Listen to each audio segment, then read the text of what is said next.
Baik, seterusnya kita akan berbincang tentang labor cost ataupun kos buruh. Apakah kos buruh ni? Okay, labor cost can be defined as any cost that is paid to the employee in form of salary, wages or other employees benefit.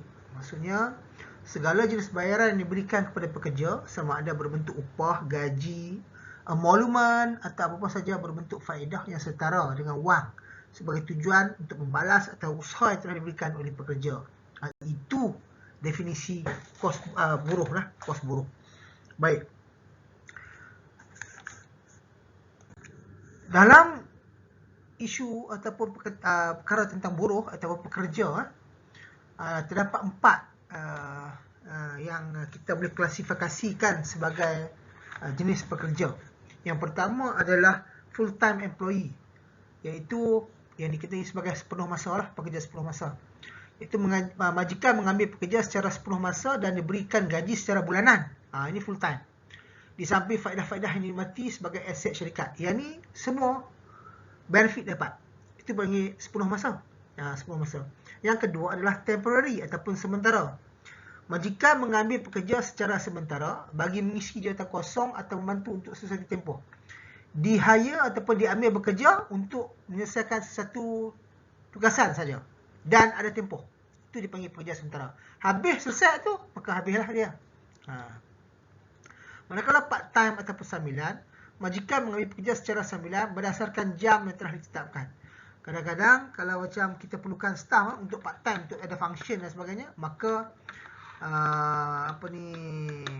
human resource akan mencari pekerja-pekerja part time ni. Mereka akan datang untuk bekerja dalam certain waktu saja, jam-jam yang telah ditetapkan untuk selesaikan function ataupun banquet pada masa tu. Lepas tu balik dia akan dibayar ikut jam. Itu dipanggil part time.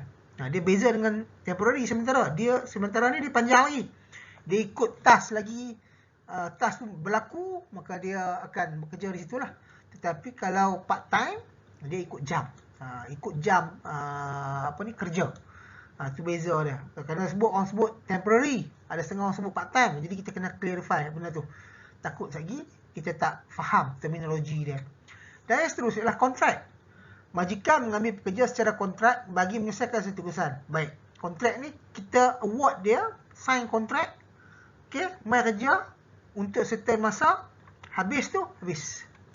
Ini berkontrak. Okey. Kadang-kadang kita hire untuk menyelesaikan satu tugasan, kita hire dia, habis tugasan tu, maka dia habis lah.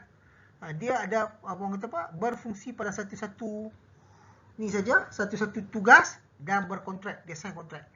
Untuk tugasan selesai tu katalah dalam masa 5 bulan akan selesai, dia akan selesai dalam masa 5 bulan. Itulah kontrak. Ada jenis 4 lah, dapat full time, temporary, part time and contract. Okey, baik. Next adalah terminologi. Dalam kos pekerja ni, kita perlu ada juga ada pengiraan ni.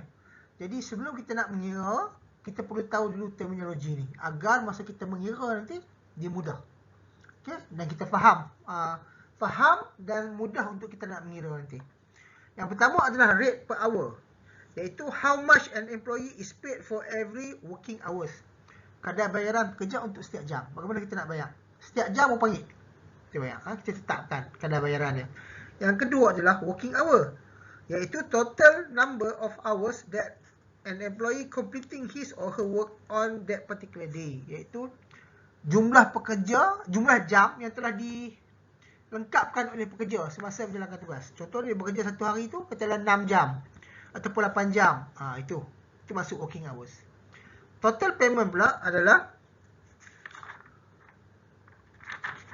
amount of payment that an employee receive on that particular day, iaitu jumlah bayaran yang diterima oleh pekerja mengikut kadar dan jam kerja.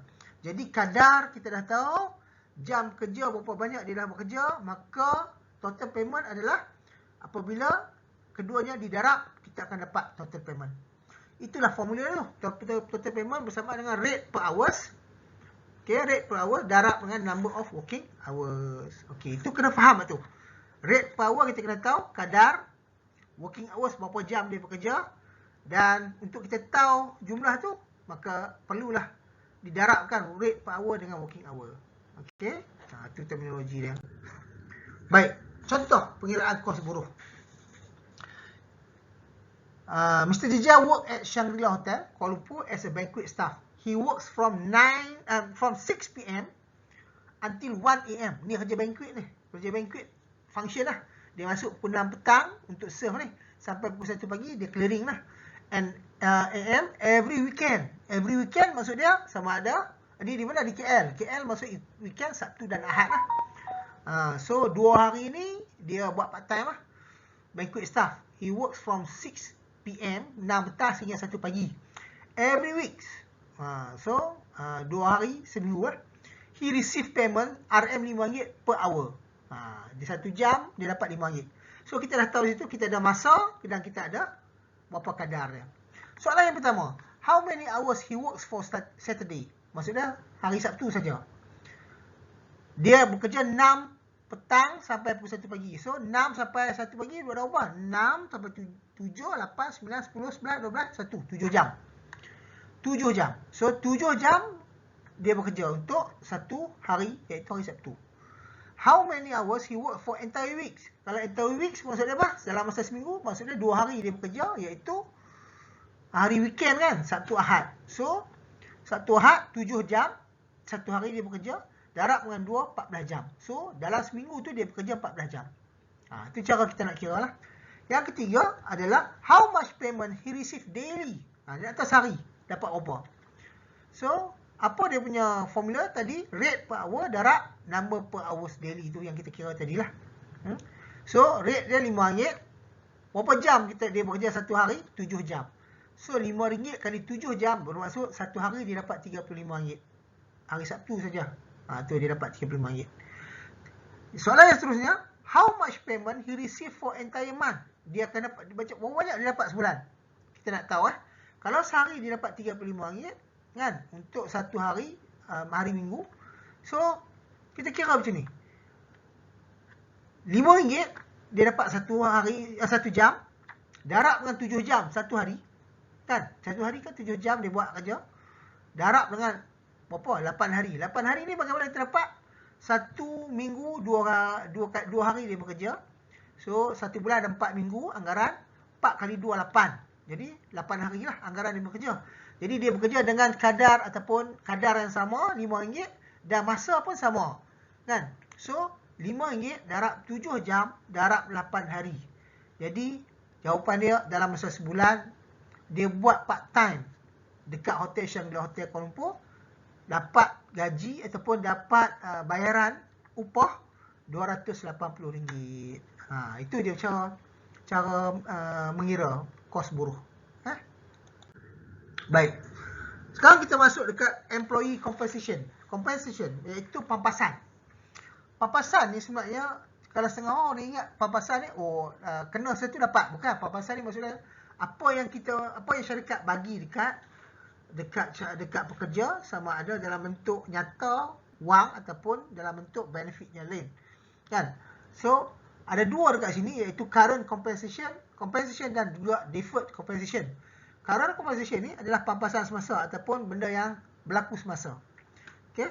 Dan deferred compensation ni pampasan tertangguh, iaitu apa yang berlaku selepas kita habis bekerja dengan syarikat, okay? Dan dia berlaku pada orang kata apa, bukan masa sekarang.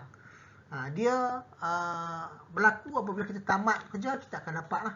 Dan juga dia berlaku bukan dibayar dalam bentuk nyata, dia dibuat dalam bentuk simpanan dan sebagainya, dan kita akan dapat manfaat pada masa hadapan. Ya, itu dipanggil pampasan tertangguh. Baik. Dalam current compensation, iaitu pampasan semasa, dia ada dua, iaitu direct compensation dan juga indirect compensation. Compensation ni kena ingatlah pampasan maksudnya. Apa dia yang direct? Satu, salary. Okay, salary. Yang kedua, wages. Tu salary, wages. Apa dia salary? Salary is used to refer a fixed amount of money paid as compensation on a weekly, monthly or annual basis. It is paid regardless of actual number of hours work. Itu salary. Okay, dibayar mengikut jam bekerja. Okay, dibayar sama ada bentuk mingguan, bulanan ataupun dalam bentuk tahunan. Itu Okay, pay as compensation. Selama dia bayar begitulah, ada yang dia bayar mingguan, ada bayar bulanan dan sebagainya. Wages pula is given to employee by calculated by multiplying the employee's hourly rate by the number of hours work. Ni yang bayar ikut jam. Bayar ikut jam. It is up to the number of hourly rate and is also up to the number of hours of which overtime rates apply. Ni pun kadang-kadang untuk ni lah, untuk part time. Itu dia panggil wages. Salary lain lah. Wages ni apa, salary apa. Kena nak salary ni macam gaji, wages ni upah. Kita bayar. Tips. Apa dia tips lah? Also known as gratuities or those not paid from employees receive. Contohnya tips. Syarikat bagi tips. Service tip dan sebagainya. Itu pun dibayar direct kepada pekerja. Terus. Bonus. Apabila kita capai sesuatu untuk tahunan dan sebagainya, okey, syarikat bagi bonus dalam bentuk nyata lah, duit dan sebagainya. Okey. Commission. Kalau kita dapat jual sesuatu produk tu, syarikat bagi commission dekat kita. Itu dalam bentuk commission lah. Yang boleh diberi oleh syarikat secara direct kepada kita. Apa dia indirect? Indirect ni pula adalah benefit to a current employee to other than direct compensation. Maksud dia, selain daripada bayar duit dan sebagainya ni, ada lain benefit yang syarikat bagi berdasarkan kontrak persetujuan di antara kontrak sosial di antara kita dengan pekerja dengan syarikat. Okey, antaranya adalah paid vacation. Paid vacation ni kita diberi percutian. Okay, dibayar oleh syarikat untuk sekiranya kita capai sesuatu benda, kita akan dapat paid vacation. Okey, ataupun diberi tempat ataupun bercuti di hotel yang sama jenama, yang sister hotel atau syarikat yang sama, tapi di tempat lain DP boleh dapat free ataupun boleh dapat potongan 80% dan sebagainya. Itu paid vacation. Health business, health benefit. Maksud dia health benefit ni, kalau sakit dia dapat clinic panel dan sebagainya, ataupun dia boleh claim sebanyak mana insurans untuk dia sakit tu dapat di swasta, klinik-klinik swasta, maka syarikat akan bayar. Bila dia pergi ke sana, dia dapat clinic panel, maka syarikat akan bayar bila dia sakit. Itu health benefit. Life insurance coverage, ada yang memang diberikan insurans. Okay, provide protection for the families of covered employees. Boleh juga syarikat bagi. Satu family dia dapat covered insurance, ataupun dia sendiri pergi bekerja, dia dapat covered insurance daripada syarikat. Employee meal. Ini selalu kalau di hotel akan dapat employee meal. Okay.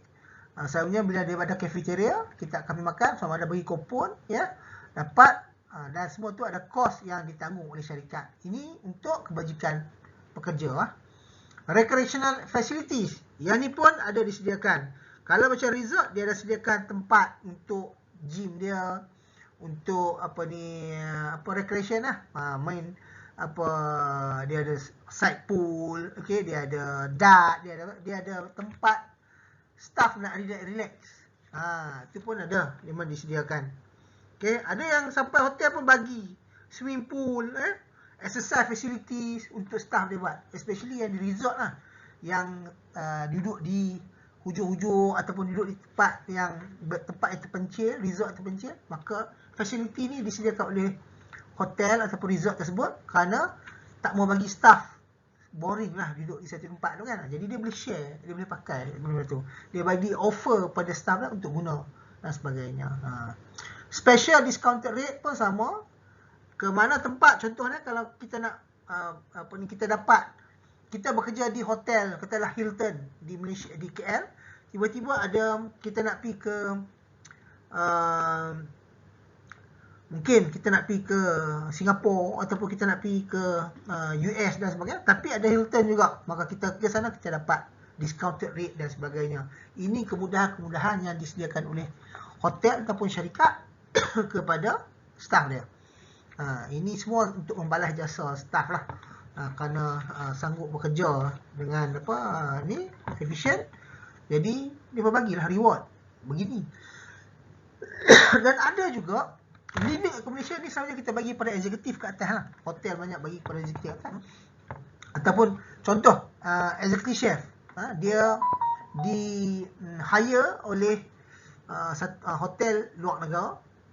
Okey, maka hotel tu dia sediakan bilik di hotel dia ataupun di resort dia untuk executive chef tu duduk dan sebagainya.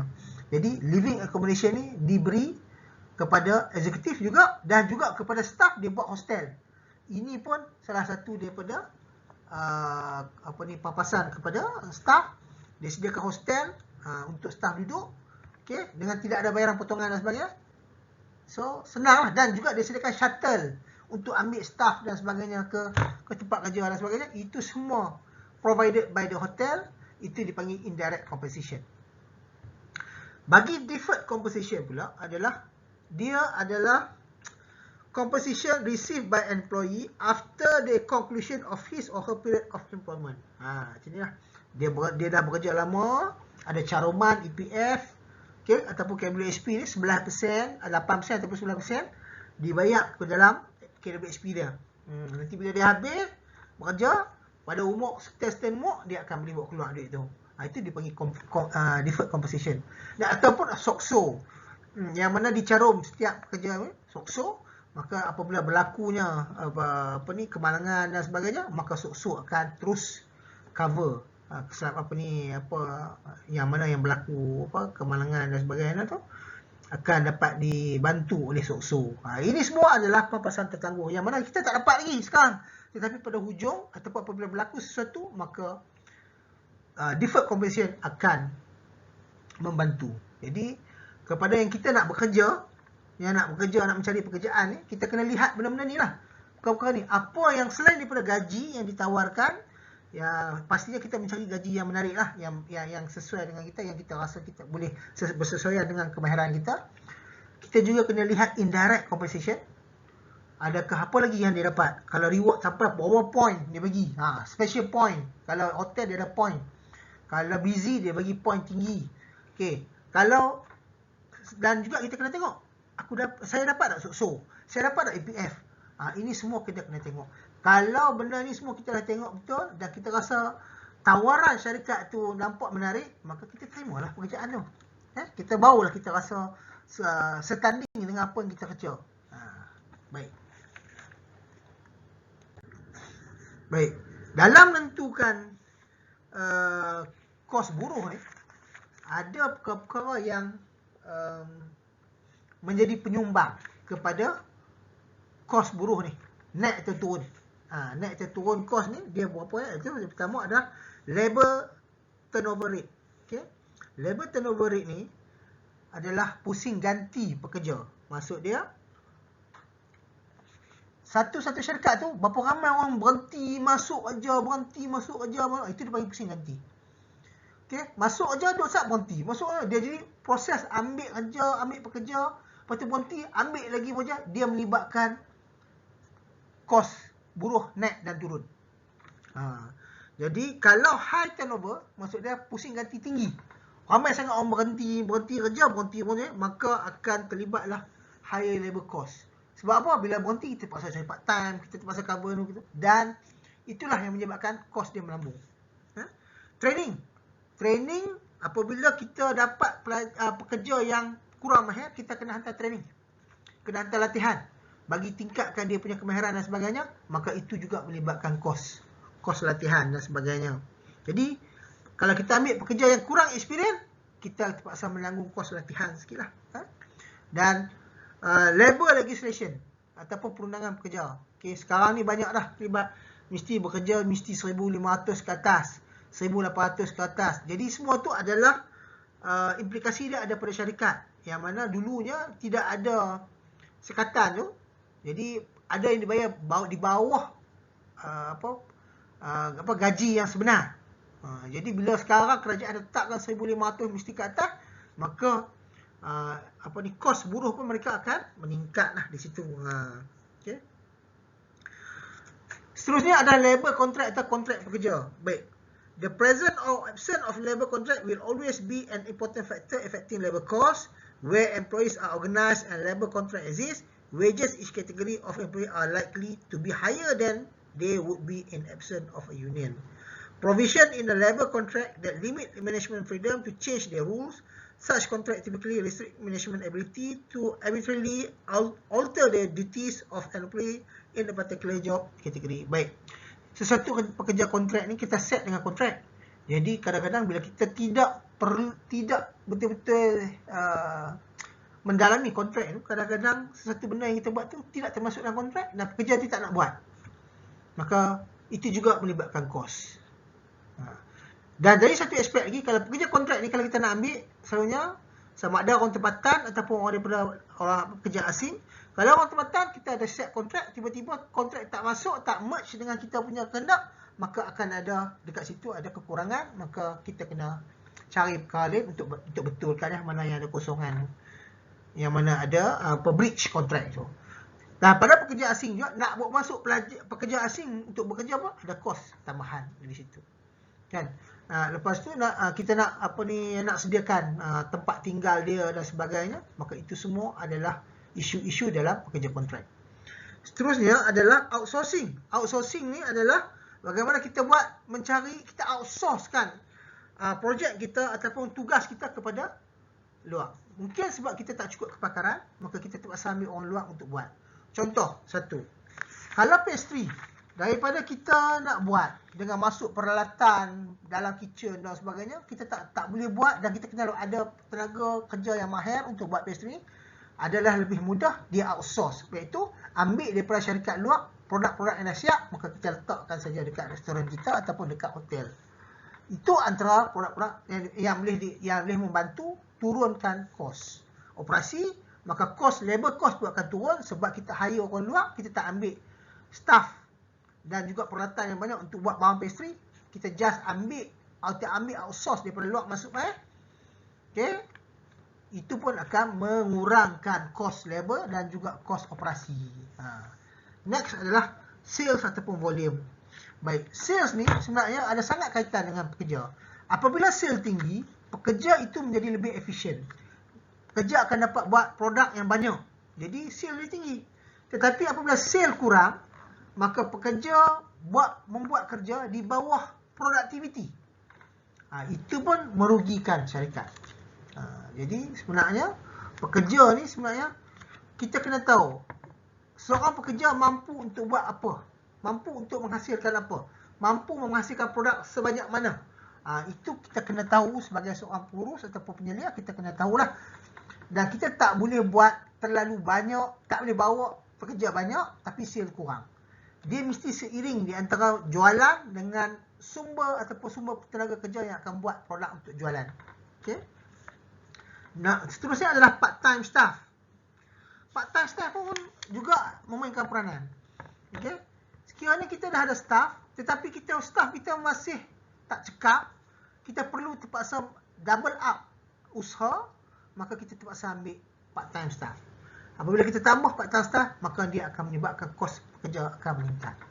Sebab tu kita perlu realisasikan dalam bentuk latihan staff agar fungsi pekerja itu berpatutan, kena dengan apa yang kita bayar, kan? Dan tak perlulah kita perlukan staff tambahan untuk membantu proses kerja staff kita lagi.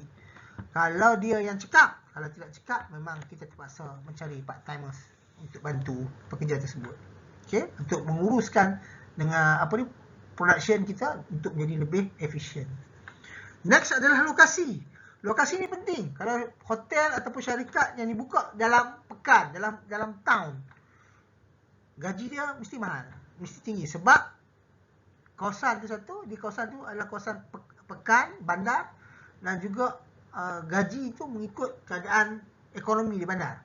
Tetapi apabila dibuka di dalam kawasan terpencil, urban sikit rural, kawasan kampung pedalaman sikit, bayaran dia akan sedikit rendah. Gaji dia akan rendah sikit. Sebab apa? Keadaan di situ yang lokaliti ekonomi di situ menyebabkan pembayaran gaji pun sedikit rendah di situ. Ini faktor lokasi juga memain peranan dalam kos kita. Seterusnya, equipment, peralatan.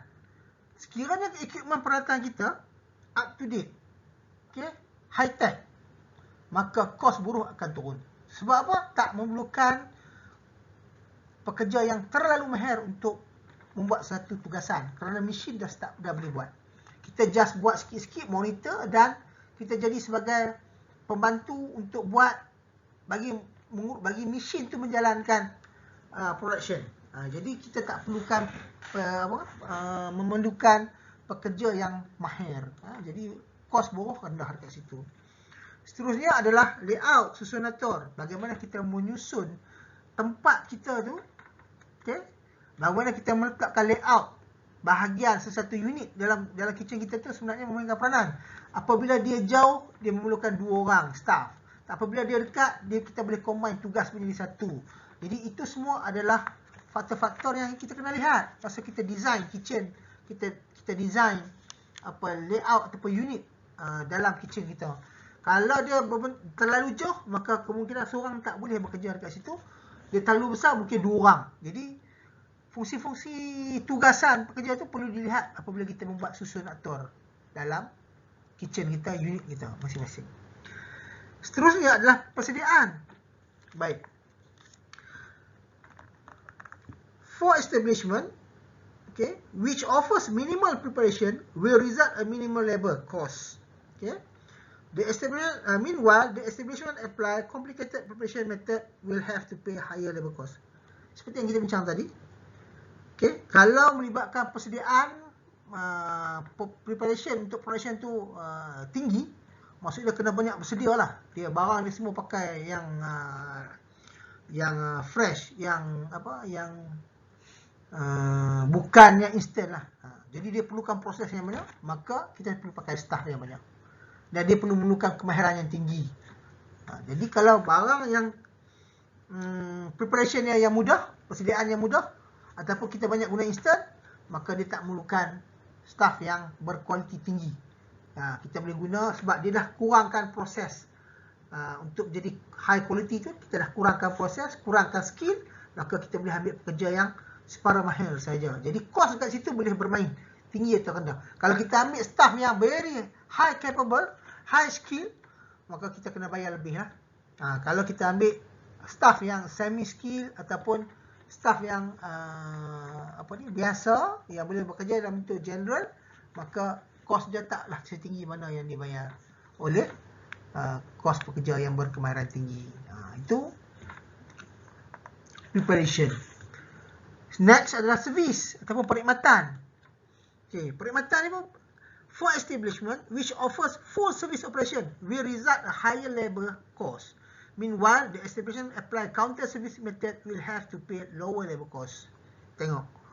Beza fast food restaurant, okay, dengan restoran biasa. Fast food dia apply counter service. Dia dekat situ je, masak, tukang masak di belakang masak, masuk dekat warmer tu, lepas tu nanti counter service, ya punch, sekarang ambil bubuh kat pinggan jalan. So tak ada bawa pergi hantar dan sebagainya. Berbeza dengan restoran, ambil order, lepas tu fire order, bawa food, hantar, serve dan sebagainya. Beza di situ. Apabila servis tu berbeza, maka kita labor cost juga berbeza. Apabila kita buat counter service, kos dia rendah daripada restoran servis. Restoran servis high labor cost. Jadi ini semua perlu kita tahulah apabila kita suggest dekat restoran kita ataupun hotel ataupun institusi perkhidmatan makanan, apa servis kita bawa. Kalau kita bawa table service, memang highly cost. Kalau kita bawa fast food ataupun counter service, itu mungkin murah sikit lah kos dia, sebab kepakaran pun kurang, tak perlu heavy punya servis ataupun tugas. Next adalah menu. Menu pula, kalau menu tu very complicated, maka dia akan melibatkan kos yang tinggi, labor cost yang tinggi, sebab highly trained workers ataupun highly capable atau highly skilled staff. Dan juga kalau food tu, menu tu, kita boleh prepare 300 portion dalam satu item, adalah lebih baik daripada kita sediakan 30 portion untuk 10 jenis item. Maksud dia apa? Menu yang banyak akan akan meningkatkan kos pekerja juga. Sebab kita nak dengan menu, setiap menu tu yang berbeza, maka kita perlukan 2-3 orang untuk sediakan menu tu. Menyiapkan satu hidangan. Berbeza dengan satu hidangan yang boleh disiapkan dengan hanya seorang pekerja sahaja. Itu beza lah. Kalau menu pun jangan terlalu complicated, dan setengah fine dining restaurant, ya sebenarnya yang mahal tu sebab kita terpaksa dia ambil kira juga cost, labor cost tu. Ya, sebab yang prepare food kat kita tu bukannya orang yang biasa-biasa, bukan orang yang ni, tapi mempunyai highly skill dari segi kitchen dan juga restaurant services. Okay, waiter tu pun adalah orang yang skill. So, harga tu sebenarnya adalah harga perkhidmatan sama di samping dengan menu. Jadi itu sebab beza kalau restoran biasa, fine dining,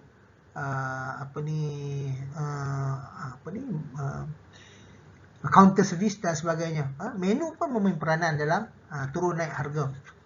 House operation, itu masa beroperasi. Okey, kalau kita buka restoran yang ambil masa yang lama, daripada pagi pukul 7 sampai pukul 12 malam, berapa jam di situ, maka itu semua dikira cost, labor cost, sebab ada yang bekerja dibayar gaji harian, ada dibayar ikut gaji bulanan, dan ada juga yang dibayar ikut jam. Situ banyak. Tapi kalau kita buka mungkin petang saja sampai malam, itu pun ada gaji yang staffnya daripada pukul berapa sampai pukul berapa. Jadi house operation, masa operasi ni pun juga penentu kepada sama ada naik atau turun kos buruh kita. Lagi lama buka, kos buruh akan tinggi. Ada masa, certain masa, maka dia akan dikira ikut pada jam bekerja masa tu sahaja.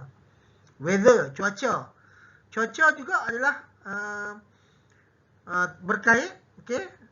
Contohnya bad weather such as heavy rain deters potential customer to venturing out to restaurant. Interestingly, identical weather conditions typically increase sales volume in hotel dining rooms for the very same reason. Customer may avoid the weather, give lower sales result. Okay? Cuaca pun kadang-kadang memainkan peranan. Ada setengah kalau duduk dekat hotel lah, dia tak boleh keluar, dia akan makan di situ, makan di hotel. So, cover lah cost, labor cost dan sebagainya, dan cost operasi pun akan cover. Tetapi ada juga yang duduk di rumah dan sebagainya, orang tak boleh makan di hotel dan sebagainya sebab hujan, isu nak masuk ke hotel dan hujan, nak keluar dan sebagainya. So, isu tu pun ada main peranan dalam pengiraan kos buruh ni. Okay? Jadi isu cuaca ni, kalau hujan selalu apa semua, dia akan nampak rendah sikit lah sale tu. Jadi kalau cuaca dia elok, tidak hujan dan sebagainya, maka nampaklah banyak orang akan makan dining out, akan makan luar dan sebagainya, maka akan merancakkan lagi lah operasi restoran, dan juga kos akan kita dapat jagalah. Sebab bila produktiviti pekerja berlaku di situ, maka kita boleh bayar. Kecuali pekerja ada tapi tak berlaku produktiviti, memang kos tu kita terpaksa bayar, kita terpaksa tanggung. Dan seterusnya adalah competent management atau pengurusan yang kurang kompeten. The labor cost always affected by management ability to plan, organize, control, direct and lead the organization. It is because level of employee performance is obtained at the appropriate level of cost, and competent management requires the managers have clear conception. Pengurusan tu penting dalam menentukan berapa staff diperlukan, macam mana susun, buat jadual macam mana, duty roster macam mana, kan? Ini penting bagi management side lah, sama ada daripada penyelia sehingga ke manager ke atas, supervisor dan sebagainya. Dia kena pandai susun manpower dia, kena susun duty roster dia, kena susun perancangan labor cost untuk 1 bulan, bagaimana untuk beroperasi secara maksimum untuk 1 tahun. Ini semua mesti ada perancangan oleh pengurusan, agar semuanya dapat diuruskan dengan efisien mengikut productivity staff pekerja tersebut. Okay? Kita bayar setimpal dengan produktiviti pekerja. Pekerja juga nak apabila mereka menyumbang sesuatu kepada syarikat, mereka dibayar ataupun dengan setimpal. Jadi ini sebenarnya adalah common sense. yang perlu dilihat daripada aspek pengurusan dan juga perlu dilihat pada aspek pekerja. Baik. Bagaimana kita nak kira labor cost percentage? Saya sediakan pengiraan ni. Okey. So, kita tengok video ni.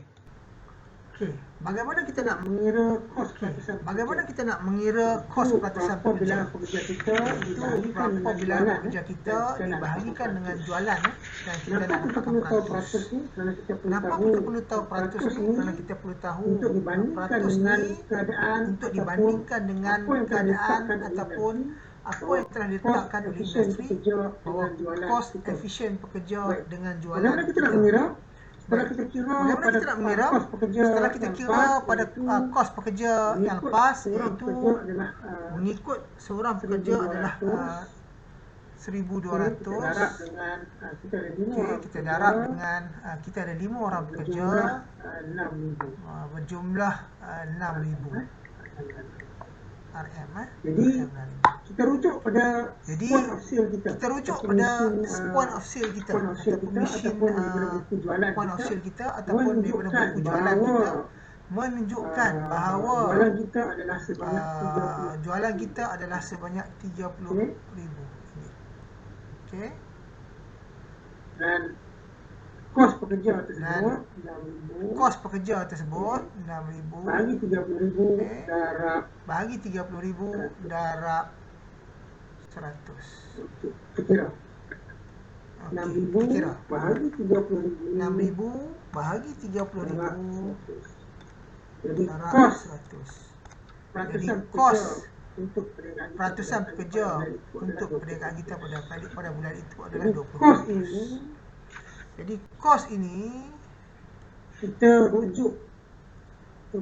rujuk kepada kehendak industri ataupun cadangan daripada pihak industri bahawa kos ini efisien ataupun tidak kepada guna tenaga pekerja kita. Okey.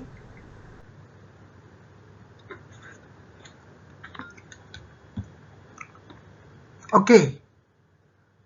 Itulah kita dapat macam mana mengira kos peratusan pekerja ataupun labor cost percentage.